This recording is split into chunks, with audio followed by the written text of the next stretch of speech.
Have you ever wondered where the concept of gladiators originated from?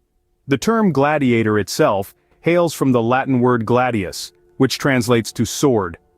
Gladiators were essentially professional fighters in ancient Rome who participated in violent confrontations, typically for the amusement of spectators at public events, commonly known as the gladiatorial games. The birth of gladiatorial combat can be traced back to the Etruscan funeral games, a time when slaves would fiercely battle to the death. But it wasn't until around the 3rd century BCE that these games became more organized and widespread in ancient Rome. Initially, these spectacles were part of funeral rites, a tribute to the deceased. However, over time they morphed into a form of public entertainment and political propaganda, a tool used by emperors to curry favor and maintain power.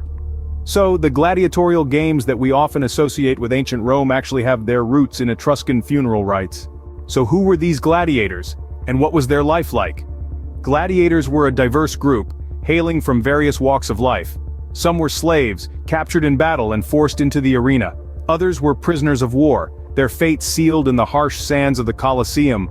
But it wasn't just the enslaved or the captured who chose this dangerous lifestyle. Some free men willingly became gladiators, driven by the allure of fame, fortune, and the tantalizing promise of freedom. And to survive, they trained. In gladiatorial schools known as ludi, these men learned not just to fight, but to entertain. They honed their skills against one another, each day a battle, each clash a step towards mastering the art of combat. And for those who survived, they could reach heights beyond their wildest dreams. Fame, wealth, and freedom were the glittering rewards for those who could outlast the rest. Despite their harsh circumstances, successful gladiators could achieve a level of fame and fortune that was otherwise unattainable for many. Gladiator games were not just a passing fad, they were a centuries-long spectacle. The Roman Empire saw the zenith of these thrilling contests, with the Colosseum becoming a renowned stage for these violent shows. Tens of thousands would flock to witness the spectacle, feeding off the raw energy of the crowd and the anticipation of the bloody combat to come. But as the centuries rolled on, the societal tide began to turn. The once celebrated gladiator games began to lose their luster, their brutal reality clashing with evolving views on human life and dignity. As the values of society shifted, the demand for such blood sport waned. The once deafening cheers of the crowd began to quiet, and the arenas began to empty. Finally, in the year 404 CE, Emperor Honorius officially decreed the end of gladiatorial combat.